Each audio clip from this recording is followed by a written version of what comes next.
Hey, today we've got the one and only. The one and only. The one and only Marty B. Marty Bryan's with us. Hey, Marty. Nice to have you. Hey, Terry. Thank you for having me. You're welcome, sir. Kris, you guys go back a ways, probably too far. We've got a lot of stories we need to get on right here. Hey, real quick before we get started. Yeah. In case people hear a jackhammer in the background, we should explain that the sounds of progress is what you're listening to, right? You're building so much parking out here that's kind of interrupting the audio of the podcast. Well, let me help you out with that. Let me clarify. This is what happened. I knew Marty was coming in. That's right. And Marty B's is everywhere. I mean, literally, it's everywhere. Everywhere. All over North Texas. Yeah. So I thought to myself, it's going to be embarrassing if he comes to my place and I don't have construction going. So I called the city and I said, listen, I need jackhammers. I'll repair it. I'll pay. I need the concrete torn up. Here we are. Well, hey, Terry, you have a lot of influence. If you can call the city and get them to do it and react that quick, Yeah. I'm proud of you. Exactly. In Louisville, he does. In Louisville, he has influence. Yeah. Thank you for coming. Yes, sir. We have a lot to unpack with you. I've heard your name for years. I've been here 6 years at this restaurant, and it's hard to talk about the restaurant business in North Texas without talking about Marty B. I agree. Yeah, I agree. So, and I've wanted to meet you. Haven't made it over there, but every time I go past there, the thing is packed out. Yeah. I mean, it's just, the cars are everywhere. Oh, yeah. And I'm thinking, good night, nurse. Jesus must be in there. And then I found out, no, it's Marty. B. Marty's in there. Yeah. Yeah. But let's talk about it. But this is where I want to start, because I did a lot of research on you. And I'm just going to say it right off the top, Marty. To be who you are today, from where you came from as a child. And I read as a child, sometimes the only time you ate was with food stamps. Mm-hmm. And I read that when you went to school, you had to buy lunches off food stamps. So that's a rough upbringing. For you to be who you are in our communities, with what you have built, you and God have built, is absolutely a miracle. I think adversity is the cornerstone to character, right? Most people that have experienced a lot of good things in their life, it's typically birthed out of adversity. Yeah. I just read the other day, Louis Vuitton left his home when he was 13. He had a very abusive stepmother, and he walked 294 miles to Paris. It took him 3 years to do it. And he's picking up odd jobs along the way, figuring out how to just survive. His life wasn't amazing either. Yeah. And Terry, there's a lot of people out there who have had it way worse than me. That's for sure. Well, I tell you, there's a lot of people, when you read the history of people who have built great things and have had influence and had impact, a lot of those people have that same story, where they had a really tough upbringing. A lot of those people will tell stories that during their journey, they would have beans in the cabinet or peanut butter in the cabinet. What causes people like that and people like you to push through and persevere? Because I've got to say, during those times, you got to look at it and go, what am I doing? Yeah. What am I doing? Yeah, I think my family, we always had a lot of love in the home. We never felt like we weren't cared for or loved. There was tons of that, tons of family support. And that was, of course, birthed out of my dad having his accident in October 19th of 84. On his way to work, hit a deer, tore his car into a tree, horseshoed a tree, crushed all the nerves in his spinal cord. And so my dad was in the hospital for 6 months. And then, my brother and I were basically his caregiver for the first 6 to 8 months he got out of the hospital. And the interesting thing about my dad is he was a very strong disciplinarian. And so even in a wheelchair, if my brother and I were misbehaving, he'd grab our arms and whip our butts. And we deserved it. And, the other thing I've learned about my dad, there's nobody better at delegating than my dad. And the reason he's so good at it is because he can't physically do it himself. Yeah. So when he communicates to you, he does it in such a way where you know exactly what he wants to get done. And I think that's been really impactful to me. But more importantly, I always say my dad's my hero, because if I have adversity, it pales in comparison to the adversity that my dad's faced. Just the other day, he's driving in the grocery store on his motorized wheelchair.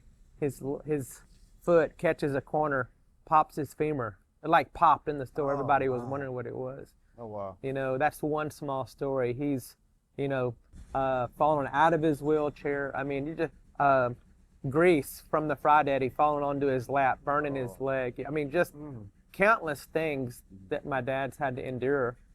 And so no matter how bad my day is, I know that my dad's has been better. I have physical capacity. I can walk around. I have functioning limbs. And but the most interesting thing about my dad is he's never down. He's always in a great mood. He's always positive, always upbeat. We talk at least once a week. And so I think that's what really inspired me. And then I think hard times are healthy. Sure. Just like with my kids, you got to put them in a situation for them to experience some adversity, to experience some stress and challenges. And just like my daughter the other day, we're building a wedding venue. She's trying to get all that stuff booked. She's staffing. She's also responsible for coffee and ice cream. And I could sense she was feeling maybe a bit overwhelmed, that she was a little bit stressed. And I go, McKaylee, this is where God has you exactly where he wants you to be.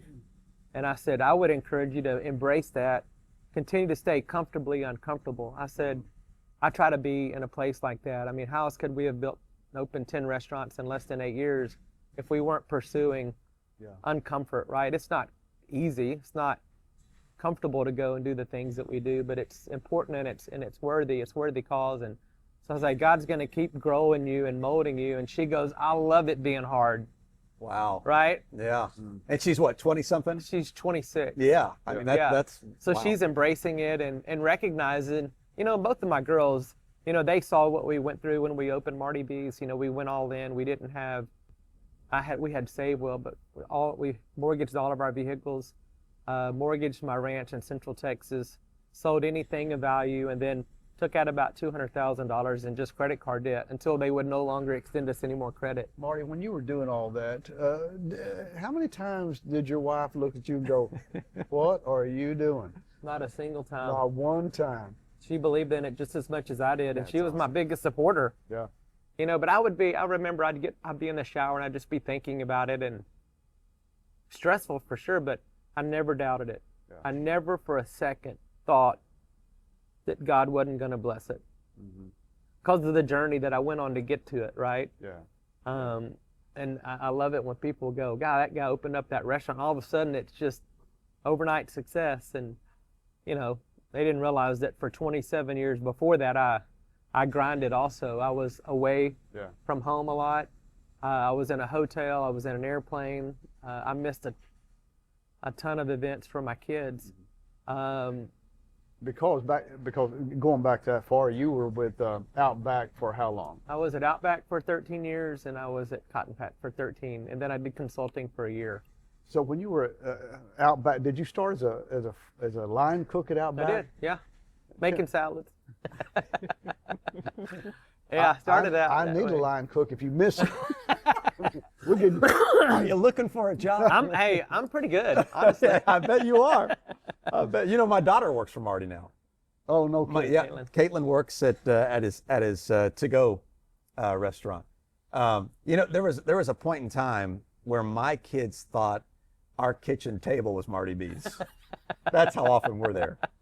But congratulations, honestly, on everything that you've been able to accomplish. Yeah. Because I do think it's remarkable. You and I we've shared stories a lot through the years. You've told me about your dad, and man, what you just said just now.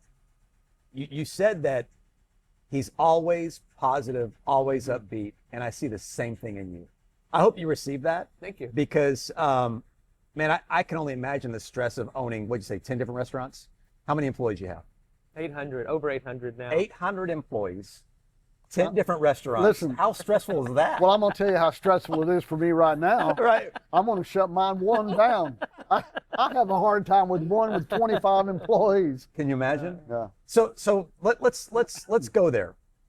I would assume that when you leverage everything to create Marty B's, and you take out the debt and you're doing these things, and Lord willing, God will bless that, and you guys will see the backside of that, and you're experiencing that now.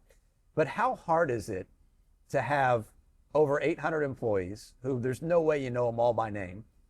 You have 10 different restaurants that you can't be at one time. Mm-hmm. Like, you've got to relinquish some of what made Marty B's, right? I mean, that's true. How do you reconcile that? Yeah, well, it's interesting. I think I found in business that ordinarily the skill set that was needed for you to open the first business isn't the same skill set that's needed to scale the business, right? And so there's certain things that I'm truly gifted at. You know, hospitality is one.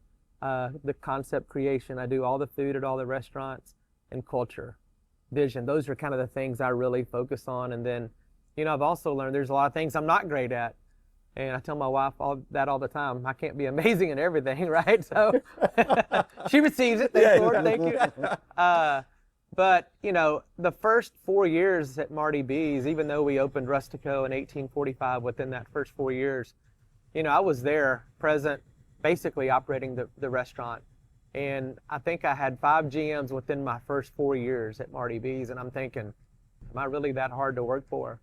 But it wasn't until, you know, we hired Matt Diddy where things really started to shift. And he's just incredible. He's great. He's been with me 5 years. He's our general manager, Marty B's. And then, you know, having someone present like a Matt, you know, gives me a ton of freedom to do what you do best. To do what I do best. Yeah. And then the other thing I've learned is that you need a partner for one of 3 reasons: time, knowledge, or money. And if you have all 3 of those, then you don't need a partner. Like I told Matt the other day, I said, Matt, you've done a superior job at Marty B's than what I could have done. There's no way I could have gotten it to where you've gotten it. And that's a blessing, right? When people come on your team and they start performing at a level greater than you had even hoped that it would be. For sure. You know, but I find you give people the tools. Steve Jobs used to famously say, we don't hire great people and tell them what to do. We hire great people so they can tell us what to do. And so I always love thinking through that, because I'm not the person today that I was when I started Marty B's. You know, in church, they talk about the process of sanctification. You know, so God's continued to mold and sanctify me through this process, through the challenges too, right? Because that's not always easy. But I'm finding I'm becoming a better person as a result of leading all the restaurants and empowering the team to be better.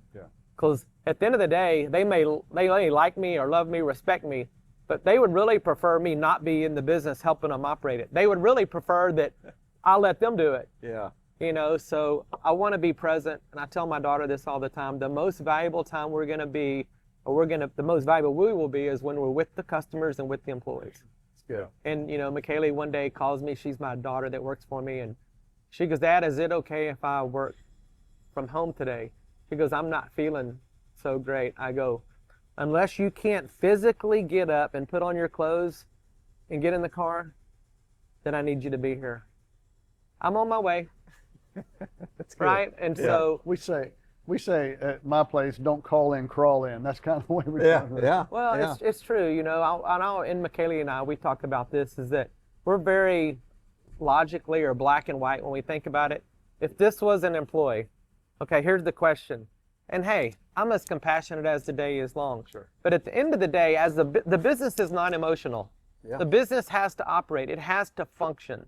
Okay, and so here's how we look at it. This is the employee. You're here. You're not here. It's the only way. Yeah. You can't be valuable if you're not present in the building. Yes, I get. Yeah. Okay. Yes, I understand all that happened. I get it. You're here. You're not here. Yeah. You're adding value. You're not adding value. Yeah. I promise you this. If an NFL game's happening and a player may be sick, you would never know. They're playing. That's right. They're on the roster. They're That's getting paid millions of dollars to be there. And they're not making millions working for me, but they're here. Yep. You're not here. Yeah, that's good. Black and white. And That's good. being honest and bold and truthful, it only helps things operate optimally, right? I mean, I'm sure, and you too, right? Sure. You've probably been forced with really tough decisions and had really tough discussions with employees, you know, managers, whatever. Sure. But when you set that tone, everyone else, you're either on board or you're not on board. Right. Right? Well, it's true in that I think about two words. One is integrity. What is the definition of integrity? It's doing the right thing when no one's looking, right? Courage, right? What's the definition of courage? It's doing the right thing regardless of the outcome, not knowing the outcome. So when people go, when did you get the confidence to open Marty B? It's not confidence. Always been confident. It's courage. Courage, taking the step, right? The Bible says, Psalm 119, 105, the word is a light unto my feet. He says feet for a reason, you know, because if God showed you the whole plan, most people wouldn't do it because they wouldn't recognize two things. One, how challenging it would be, and they wouldn't maybe be prepared for God's blessing as a result of taking the step, right? Absolutely. And so to me as an entrepreneur, it's one of the most faith-filled journeys you encounter because every day you're taking a step not knowing where it's going to lead. What do I know about ice cream? Zero. What do I know about coffee? I don't know anything about coffee. What do I know about a wedding venue? I don't know anything about a wedding venue. But so every time I take a step, God puts the right people in my place. He provides the right information. You know, the right things just happen. People are a product of their environment, right? And so if we provide the right culture, we invest in them, we teach them, we encourage them, they're going to be amazing. It's great. And I'm believing that this is one of the greatest generation of young people the world's ever seen, Yeah. right? They like getting, wow, they're all instant gratification. They're used to getting everything. And I want those kind of people on my team. The people that are used to getting stuff quick, you know why? Hopefully they're going to make things happen for us quickly. That's They're going to good. be productive. They're going to be confident. That's good, yeah. And so when folks ask, well, what do you think is the magic behind Marty B's? And a customer asked me this one day, and I just spit it out. I hadn't even really thought about it. I go, it's selection, truth, and accountability. That's what it is. And so selection in that, if I'm going to teach an animal to climb a tree, do I train a horse or hire a squirrel?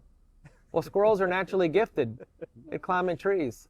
Horses, it doesn't matter. They could be fit. They're swimming in the pool every day. They won the Kentucky Derby, but the horse ain't climbing a tree. Yeah. And what's interesting is I would say 90% of businesses out there today hire the wrong person. Yeah. They try to make them and turn them into somebody they're not. They spend 80% of their energy on a bad person. 20% gets neglected. And then in the spirit and activity of trying to make a bad person good, you end up changing policy within your industry and business because they keep doing stupid stuff. And then you have to keep putting policies in place to protect the people that shouldn't have been hired in the first place. That's right. Yeah. That's You know, good. so if we invest heavily in the selection process, and you know, there's really 4 things we're looking at. Number 1, how do they look? Do they take good care of their personal grooming standards? To me, people can they can dress how. I totally am for that. I want them to, yes. But if they're going to work for us and be on our team, the number 1 thing we do to show respect for our customer is take care of the way we look. Shave, It's good, Marty. comb your hair, Yeah. put on underarm deodorant, Yeah. brush your teeth, have on clean shoes, have on a clean uniform, have natural color hair.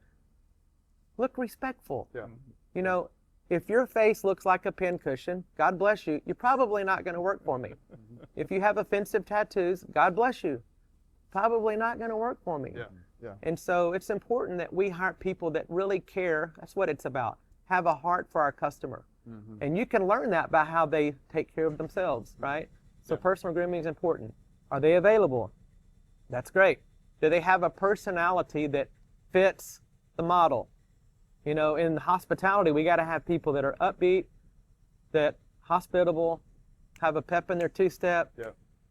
and take direction well. Those are the things we're looking for. Not everybody that walks in we're going to hire. Right. But as a result of learning that about them, we're helping them learn about themselves. And so we do that. And then, you know, last thing we'll tell them is that, hey, we're a conservative, faith-based organization. You're not going to hear us preach to you every day, but we hope the way we treat you and treat the customer says way more about our faith than anything we say to you, right? Right. Go out and preach the word of God and very rarely use your mouth. You know, so I'm hoping that the culture we've created sets a tone for the team to be able to embrace that. And now after 8 years of us working very hard to accomplish that culture piece, our team does the best job at helping us identify people that may or may not be successful. And because of all of that, I would think that parents, more than kids, parents would come and say, I want my kid to work for you. I want my kid to work for you. Yeah. Right? Well, right. It's true. Yeah. Terry. Marty, let me ask you this. Let's talk to restaurateurs or wannabe restaurateurs, upcoming restaurateurs. We are in a tough economic time with food cost. How are you navigating through that? Yeah, that's an interesting question. Well, the first thing I do anytime I have a food cost challenge is look in the mirror. What can we do differently? How can we be better? How can we protect the customer experience, not only in just how we serve, but how much they spend? And so there's a threshold that I'm willing to take on, or a number I'm willing to endure to try to keep the cost down. And you know this, cost can also be cyclical. Sometimes things are higher, and your intention is, or your thought is, oh, let's raise prices. Or can you hold the line for a few months and say, hey, I think this is going to come down.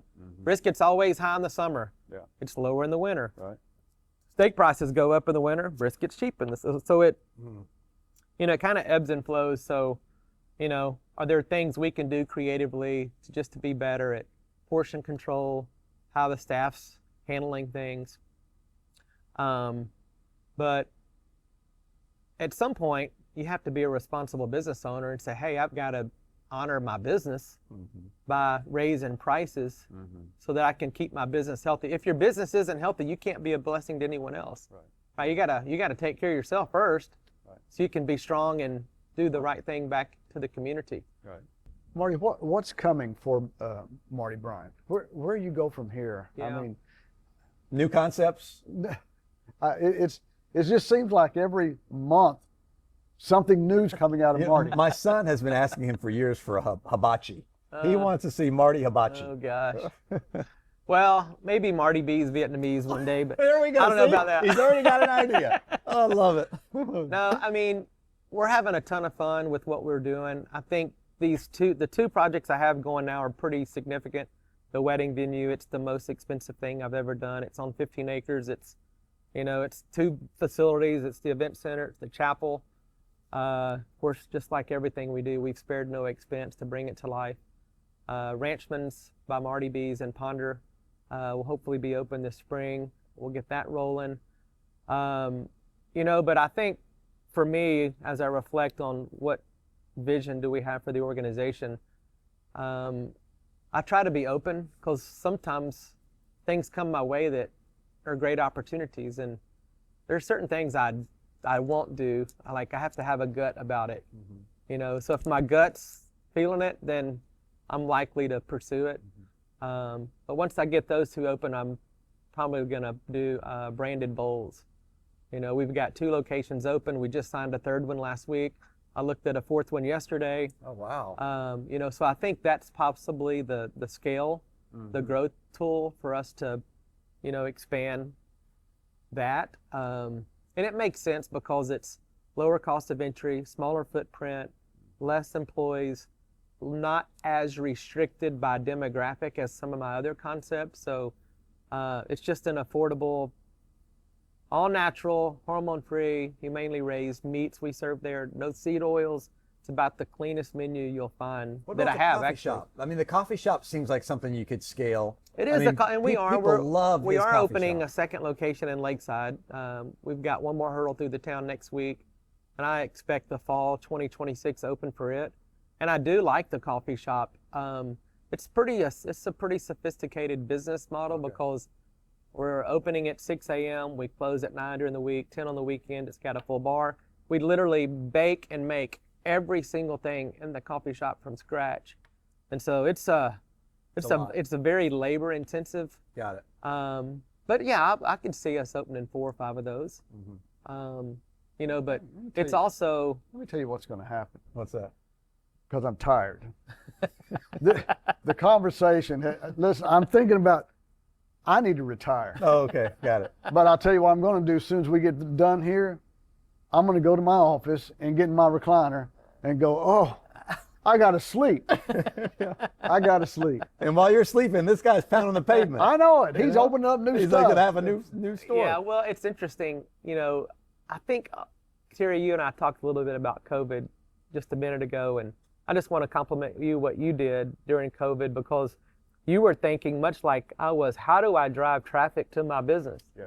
And then when you put up your little whatever can, you said, I'm going to honor these customers, and I'm going to honor them by saying, you just give what you can give, and let the Lord take care of the rest of it. And as a result, God honored that sacrifice. It was a sacrifice, and it took courage for you to do that because you didn't know what the outcome was going to be. Right. And then, you know, the Lord blessed your business, and obviously you're here. You survived COVID, which in and of itself is accomplishment. I've always said, if you were a good business going into COVID, you probably made it. If you were looking for a reason not to be successful, you probably didn't make it.